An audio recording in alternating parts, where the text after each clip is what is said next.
Hola criminautas, soy Silvia Batista y es hora de desenredar el hilo del crimen.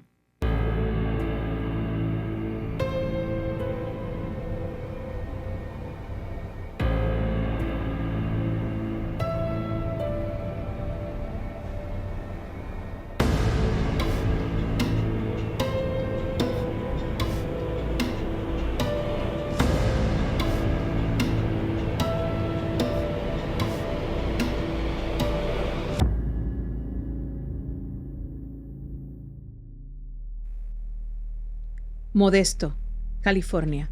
Es Nochebuena. Son cerca de las 5 de la tarde. Scott llega a casa y Lacey no está.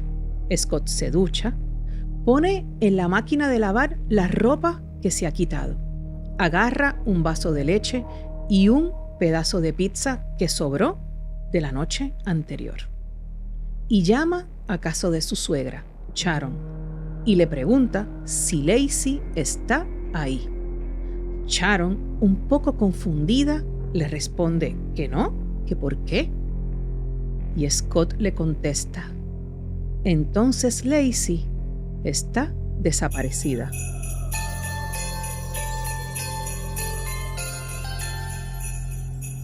...23 de diciembre de 2002... La Navidad siempre trae consigo un sentido de esperanza, amor y unidad familiar, ¿o no? Como todos los meses, Amy Rocha, quien trabajaba en un salón de belleza llamado Salón Salón en Modesto, California, recortaba el cabello de su cuñado Scott Peterson. Su hermana Lacey tenía 8 meses de embarazo, así que el corte de cabello se dio entre los últimos preparativos para la reunión familiar de Nochebuena. Celebración que tendría un significado muy especial debido a que pronto nacería Connor, el primer hijo del matrimonio entre Scott y Lacey. Scott se ofreció a recoger el próximo día, o sea, Nochebuena, una canasta de frutas que Amy había ordenado en una tienda llamada Bella Farms, puesto que él estaría en el área jugando golf. Al salir del salón de belleza, con el recorte terminado, Scott y Lacey pasaron por una pizza y se dirigieron al hogar de ambos en el 523 de Covina Avenue en Modesto, California. Sharon, la madre de Lacey, como era habitual, habló con su hija cerca de las 8:30 de la noche. Le preguntó cómo se sentía, ya que al estar en la última fase del embarazo, los pies se estaban inflamando, hinchando y se le estaba dificultando caminar. De una vez confirmaron los planes del próximo día. Los planes eran pasar Nochebuena en casa de los Rocha y Navidad en casa de los Peterson.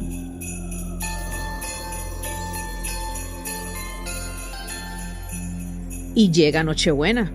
La mañana del 24 de diciembre del 2002, Scott vio por última vez a Lacey cerca de las 9:30 de la mañana, cuando la dejó viendo un programa de televisión en la residencia de ambos. Scott contó que Lacey tenía planeado pasar Mapo, hornear galletas de jengibre y darle un paseo a Mackenzie, el Golden Retriever de ambos. Cerca de las 10:30, Karen Serva, la vecina, se encuentra con Mackenzie con la correa puesta, solo afuera de la residencia, dejándolo en el patio de la casa de los Peterson. Un segundo vecino asegura haber visto a Mackenzie cerca de las 10:45 de la mañana, mientras él jugaba con su propio perro, dejando abierta la ventana de tiempo entre las 10:30 y las 11 de la mañana como el lapso en el cual por vez primera alguien fuera del entorno familiar de Lacey es testigo de algo inusual. Mackenzie estaba solo en la calle. A las 2:15 de la tarde, Scott le deja un mensaje a Lacey. Hola linda, son las 2:15, estoy saliendo de Berkeley, refiriéndose a la marina ubicada en Berkeley. Al llegar a casa, Scott encontró el carro de Lacey en la entrada del garaje y Mackenzie en el patio con la correa puesta, pero la casa estaba vacía. Esperando ver si Lacey llegaba, Scott se duchó y lavó su ropa, algo que según él era habitual, pues trabajaba vendiendo fertilizantes, o sea, químicos. Luego de esto, tal y como les conté en la introducción, Scott se sirvió el vaso de leche, cogió el pedazo de pizza que había sobrado de la noche anterior y procedió a llamar a Sharon, la madre de Lacey. Le preguntó tal y como hablamos que si Lacey estaba en su casa. Y Sharon le respondió que no. Y él repitió, entonces Lacey está desaparecida. Scott y Sharon hablaron unas 2 o 3 veces, coordinando a dónde iba a llamar cada quien para preguntar por Lacey. Scott llama a sus amigas y les dice que Lacey está desaparecida. En una de las llamadas, Sharon le pide a Scott que hable con los vecinos mientras ella y Ron llaman a la policía. No se podía seguir esperando. Scott va donde los vecinos a preguntar si alguien había visto a Lacey y le comenta a uno de ellos que había estado jugando golf. Y al regresar, Lacey ya no estaba. Jugando golf. Al Brocchini, detective de Modesto, California, y John Bueller son los investigadores de la policía de Modesto que son llamados a investigar la desaparición.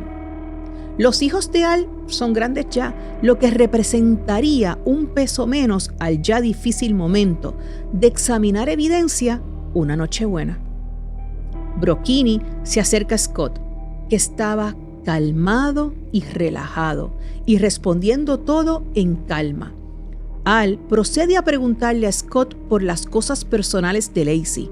Si una persona desaparece llevándose consigo todas sus pertenencias, tiene una connotación diferente a si no se lleva nada. Todas las cosas de Lacey estaban en la residencia: cartera, identificaciones, teléfono celular. Scott le dice al detective que estuvo pescando y le ofrece el ticket del estacionamiento de la Marina, un boleto de $5 con hora estampada de las 12:54 de ese mismo día. Otro recibo por la cantidad de $65,85 reflejaba la compra de materiales de pesca con fecha del 20 de diciembre. El anzuelo permanecía aún en el paquete. Otro detalle sumamente importante: nadie sabía que Scott tenía un bote.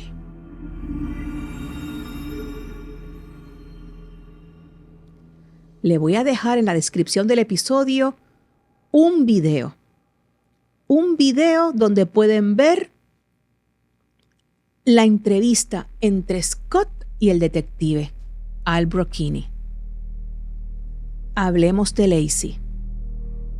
Lacey nació el 4 de mayo de 1975. Era la menor de 2 hijos, de Sharon y Dennis Robert Rocha. Su hermano mayor, llamado Brent, nacido en 1971, le llevaba 4 años. Los padres de Lacey se divorciaron cuando ella y su hermano aún eran muy pequeños. Posteriormente, su madre se mudó con los niños de la ciudad de Escalón a Modesto, ambas en California. La madre de Lacey desarrolló una relación sentimental con Ron Gransky, quien ayudó a criar a los niños desde que Lacey tan solo tenía 2 años. Así que aun cuando continuó teniendo una muy buena relación con su padre, Ron se convirtió en un segundo padre para ella. Lacey creció amada por su familia y familiares y demás amistades, quienes la describían como el alma de la fiesta. Lacey fue cheerleader, o sea, animadora, en la escuela secundaria y preparatoria. Después de graduarse de la escuela secundaria Thomas Downey, asistió a la Universidad Politécnica Estatal de California, donde se especializó en horticultura ornamental. Fue allí que conoció a Scott. Scott Peterson nació el 24 de octubre de 1972 en San Diego, California, hijo de Lee Arthur Peterson, dueño de una empresa de empacar cajas. Empacaban distintos materiales, y Jacqueline Jackie Helen Latham, propietaria de una boutique. Lee y Jackie trajeron al matrimonio 6 hijos de relaciones anteriores. Scott fue el único hijo que tuvieron en común. Comenzó a jugar golf a muy temprana edad y ya a los 14 años podía ganarle a su padre un juego de golf. Durante un tiempo, Scott soñó con convertirse en golfista profesional y al final de la escuela secundaria era uno de los mejores golfistas juveniles de San Diego. En 1990, Scott se matriculó en la Universidad Estatal de Arizona con una beca parcial de golf. En esta universidad también se había inscrito Mickelson, un jugador que llegó a ser profesional. El padre de Scott, Lee, testificó más tarde que Scott se sintió desanimado por la considerable competencia que presentaba Mickelson y otro futuro jugador profesional que no mencionó. Según Chip Couch, el padre del otro joven golfista, Scott fue expulsado del equipo de golf después de que Chip descubriera que Scott lo había llevado a beber mientras Chris visitaba Arizona State para un viaje de reclutamiento, tratando de sabotear ese reclutamiento. Chip se quejó con el entrenador de golf de Arizona State, quien posteriormente expulsó a Scott del equipo. Scott se transfirió a Cuesta College y luego a la Universidad Politécnica Estatal de California. Inicialmente planeaba especializarse en negocios internacionales, pero finalmente se graduó con un título en negocios agrícolas. Regresemos un poco en el tiempo.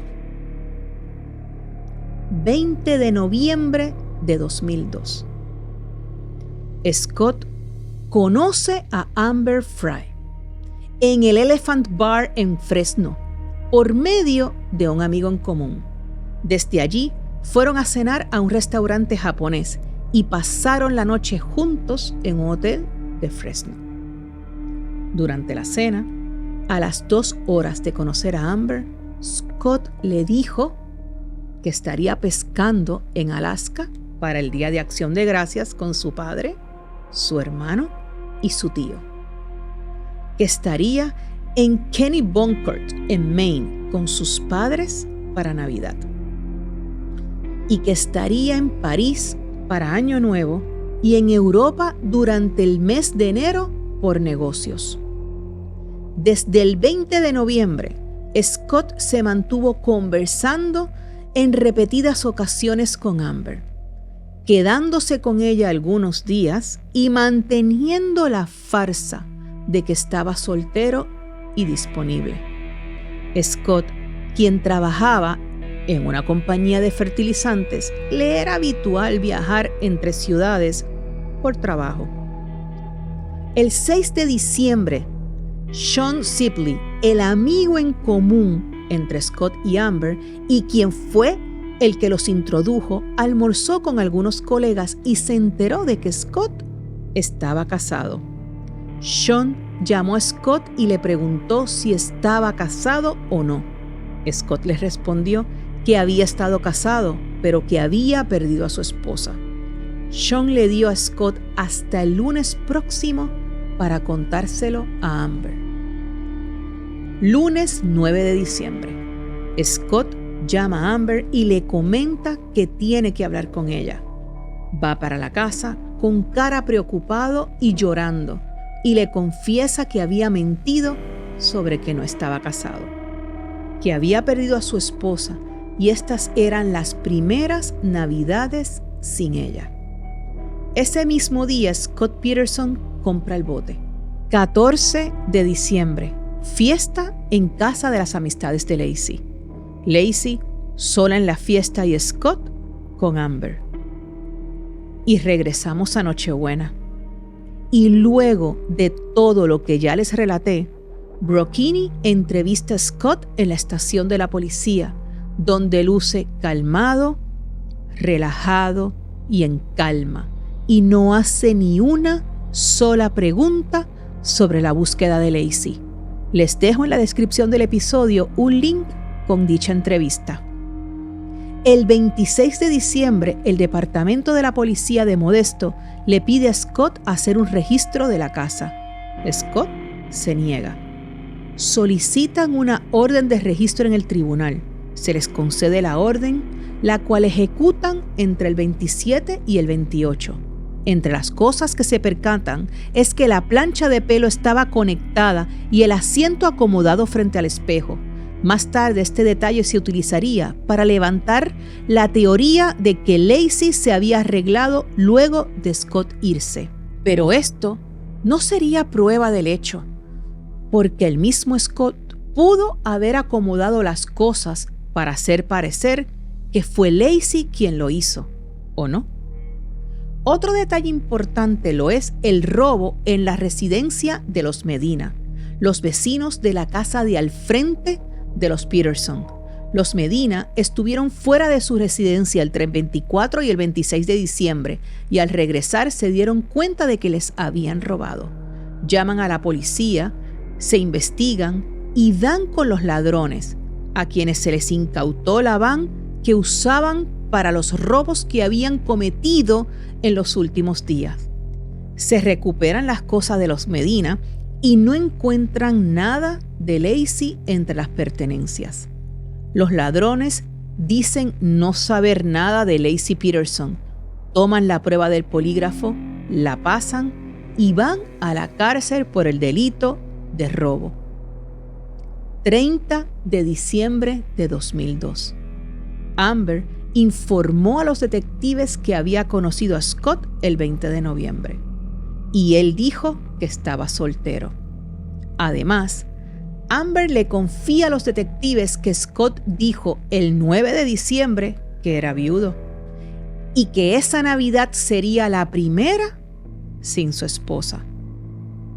En base a las fechas y a la información que Amber proporcionó, los detectives ahora creían que Scott comenzó a planear matar a Lacey 2 semanas antes de su desaparición. Con la esperanza de que Scott confesara o revelara información sobre su participación en la desaparición de Lacey, los detectives dieron a Amber un dispositivo con el cual grabar sus conversaciones con Scott. Entonces llega la noche de fin de año y Scott, quien le había dicho a Amber que estaría en París, la llama en medio de una vigilia por el retorno de Lacey y le desea feliz año nuevo. Estoy cerca de la Torre Eiffel. La celebración de año nuevo es irreal. Hay una gran multitud. Amber, te extraño. Te veo pronto. Esas fueron las palabras que se pueden escuchar en la transcripción entre Scott y Amber que se sometió durante el juicio. También les estaré dejando un link en la descripción del episodio para que puedan accesar dicho audio. Durante los próximos días se amplía la búsqueda. Buzos experimentados rastrean la bahía de San Francisco y llegan hasta los condados de Merced y San Joaquín. De igual forma, la policía le pide al público que toda persona que haya visto la guagua tipo pick-up de Scott el 24 de diciembre que se comunique con el departamento. Scott decide decirle a Amber que su esposa está desaparecida, realmente desaparecida. Las conversaciones entre Amber y Scott estaban grabadas por la policía. 15 de enero de 2003. Los detectives le informan a la familia de Lacey que Scott estaba teniendo una aventura amorosa con Amber Frey. El 24 de enero, Sharon Ron y el hermano de Lacey, Brent, celebraron una conferencia de prensa en la que Brent dijo que Scott, en una llamada telefónica el 16 de enero, le había dicho a él que estaba teniendo un romance con una mujer de Fresno. Brent Rocha también declaró que los Rocha ya no apoyaban a Scott Peterson debido a su negativa a comunicarse con la familia y cooperar con la policía. Más tarde, ese mismo día, Amber celebró una conferencia de prensa y explicó su papel en la investigación. Y el tiempo pasaba.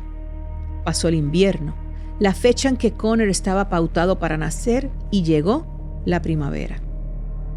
13 de diciembre, 2 personas que paseaban a su perro encontraron el cuerpo de un feto masculino en una zona de marea.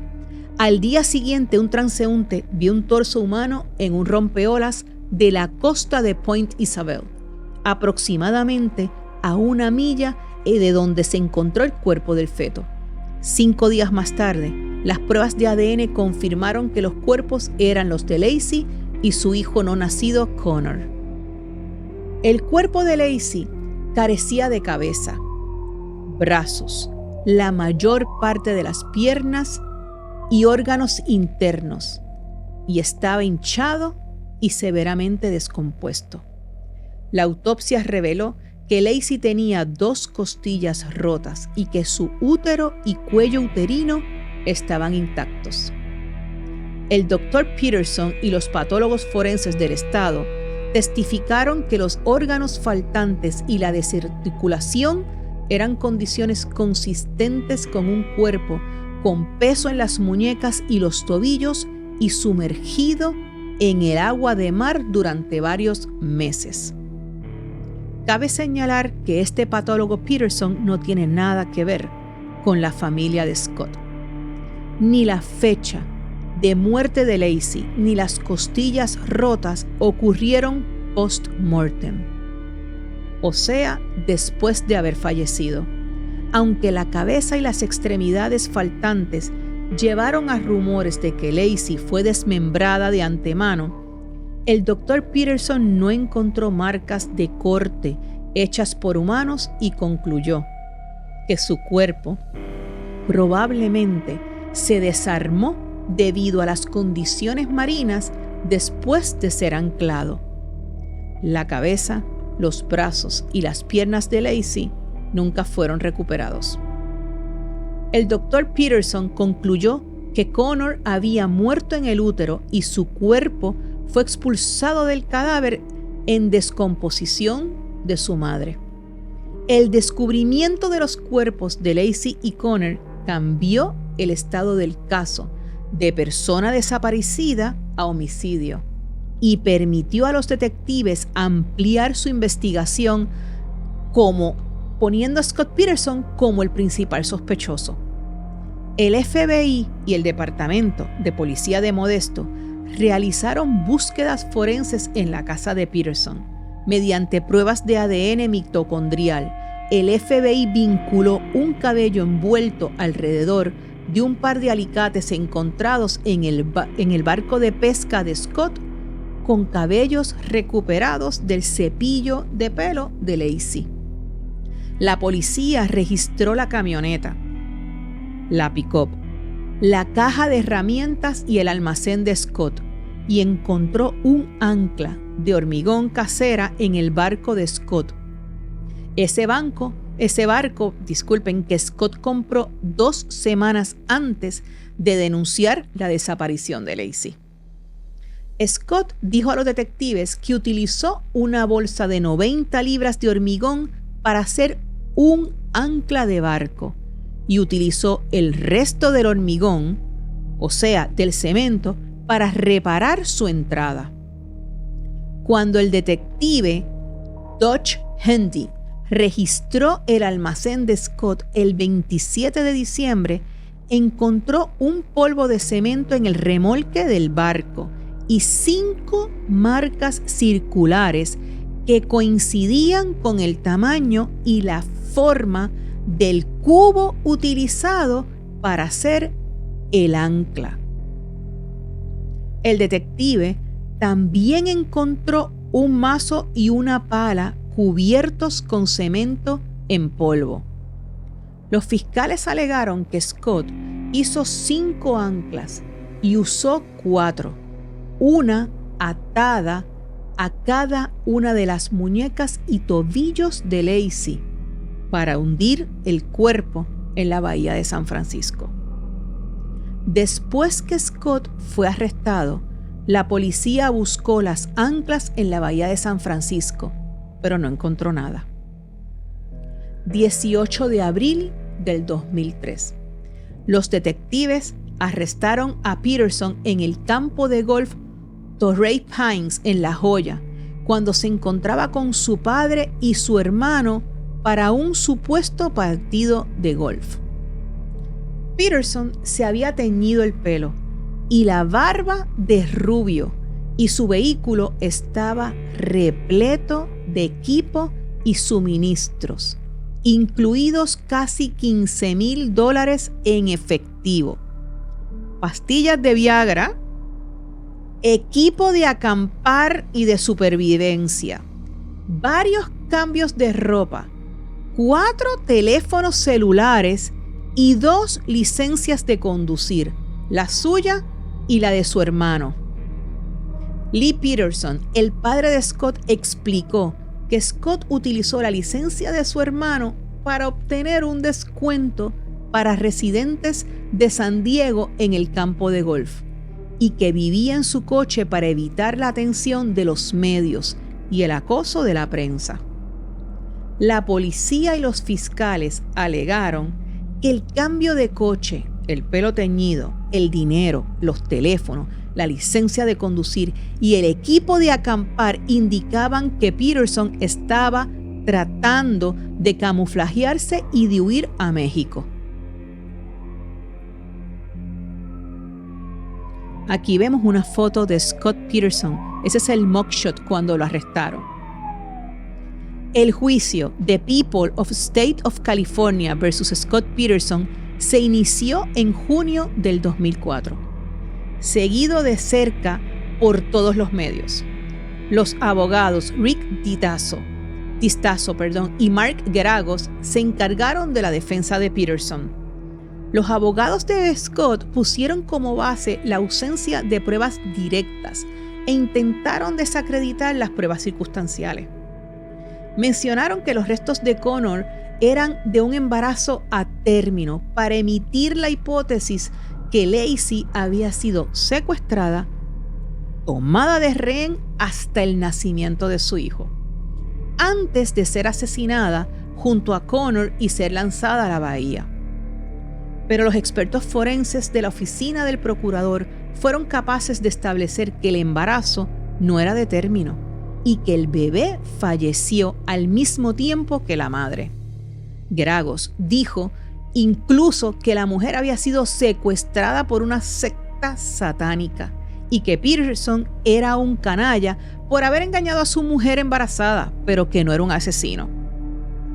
El 12 de noviembre, el jurado declaró culpable de homicidio en primer grado con agravantes por la muerte de su esposa y de asesinato en segundo grado por haber matado a su hijo no nato. El jurado, compuesto por 12 personas, recomendó la pena de muerte para Scott. El 24 de agosto del 2020, la Corte Suprema de California anuló la sentencia de muerte emitida anteriormente contra Scott por el feminicidio de su esposa, tras determinar que el juez de primera instancia cometió una serie de errores claros y significativos en la elección del jurado que, bajo el precedente de larga data de la Corte Suprema de los Estados Unidos. Larga data se refiere a algo que es antiguo o de hace mucho tiempo atrás. La Corte Suprema de California ratificó el veredicto de culpabilidad del feminicidio y habilitó a la Fiscalía para solicitar nuevamente la pena de muerte si lo consideraban pertinente para una nueva sentencia. Scott Peterson aún puede argumentar que fue condenado injustamente, utilizando pruebas que no se consideraron en el juicio.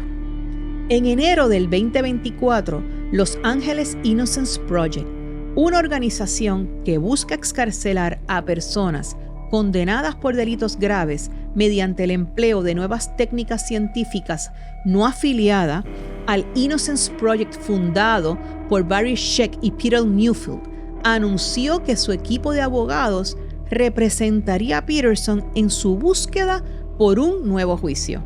Esto se debe a que fue comprobado que varios candidatos a ocupar el puesto de jurado en esta etapa del juicio fueron desestimados por emitir su opinión en contra de la pena de muerte. Aun cuando manifestaron que, a pesar de su oposición a dicha pena de muerte, estaban dispuestos a aplicar el rigor de la ley si el caso lo ameritaba.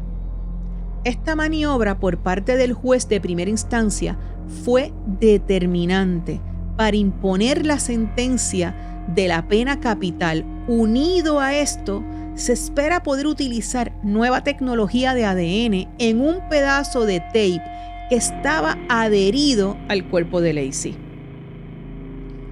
Vamos a recapitular varios datos importantes. Scott le dice a todos que estuvo jugando golf. De hecho, en la llamada que Ron, el padrastro de Laci, le hace al 911, se escucha a Ron decirlo. Scott dice desaparecida desde el primer momento.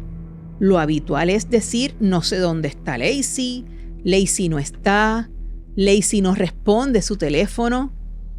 Pero desaparecida es una palabra demasiado categórica para decirla desde el comienzo. Al Brocchini encuentra una lona y unas cortinas de patio en la parte trasera de la pick-up de la camioneta de Scott. La policía piensa que Scott planeó de antemano el asesinato de Laci. Se cree que la estranguló, posiblemente en la mañana del 24. Cubrió el cuerpo con la lona y luego de acomodarlo en la parte trasera de la pick-up, lo tapó con unas sombrillas de patio que él argumentó que las había utilizado para transportarlas de la casa a su almacén. Se dirigió al almacén a 10 minutos de su casa. Es importante recalcar que dicho almacén Scott lo utilizaba para almacenar los productos de fertilizantes que él vendía. En dicho almacén recogió el bote y 5 anclas de cemento que él mismo hizo con un saco de cemento que había comprado en días anteriores. Se dirige a la marina. En la marina coloca el cuerpo de Laci en el bote, tapado con la lona, y se dirige al agua. Los cuerpos aparecen 4 meses después. Esto es un crimen que fue cometido en California, Estados Unidos.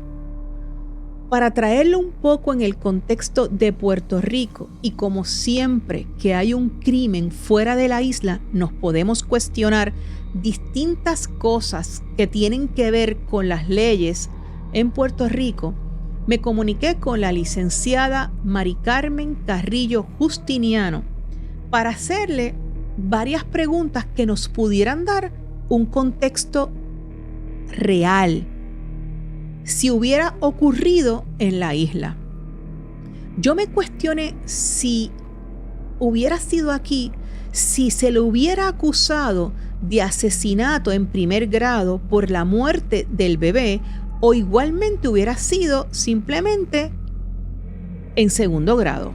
En Puerto Rico no se le hubiera acusado de asesinato en primer grado ni segundo grado por la muerte del feto.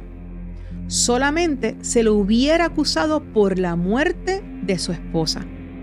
Un acto considerado hoy día como un asesinato en primer grado en su modalidad de feminicidio.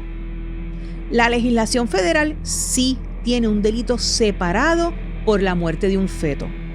una persona pudiera ser acusada criminalmente por ocasionar la muerte de un feto mientras comete un delito violento en contra de la persona embarazada. Este fue el caso en Puerto Rico de Keishla Rodríguez, quien fue secuestrada y luego asesinada por el boxeador Félix Verdejo. Él fue convicto por los delitos: número 1, secuestro que resultó en la muerte de Keishla, y número 2, por ocasionar la muerte de un feto en la comisión de un delito violento.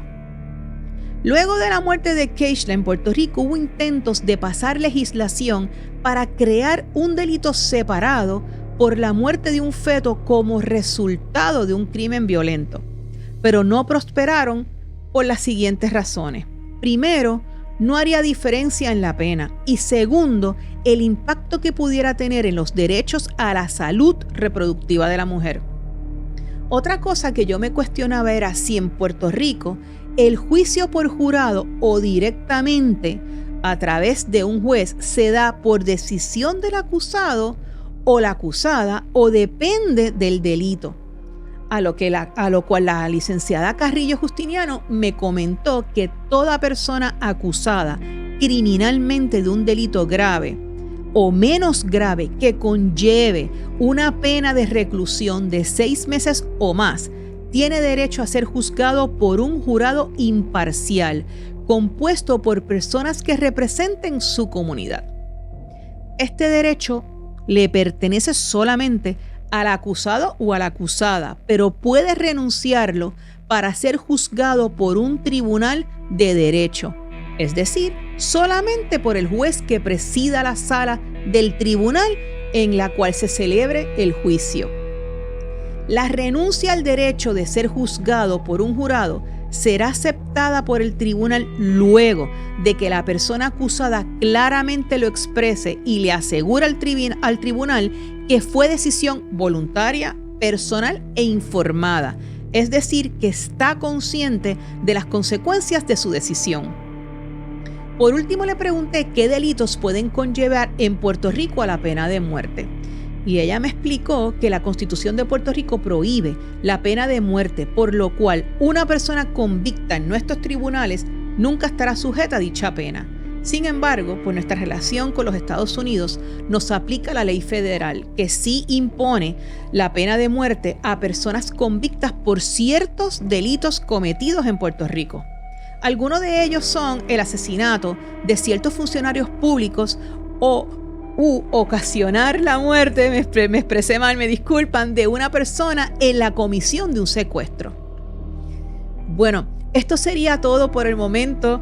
Mis criminautas, les agradezco que hayan estado conmigo en el primer episodio del Hilo del Crimen. Déjenme saber qué piensan en los comentarios. Entren por favor al canal de GW5, denle subscribe y like al episodio. Igualmente les dejo links en la descripción, como les estuve diciendo durante el episodio. En la descripción van a ver esa información donde pueden ver enlaces que los llevarán a ver las cosas de las cuales les hablé. En las redes estamos como el Hilo del Crimen, donde siempre les voy a poner fotos de los episodios y les estaré dando seguimiento de los nuevos episodios y los nuevos crímenes que vamos a desenredar. Hasta pronto, criminautas.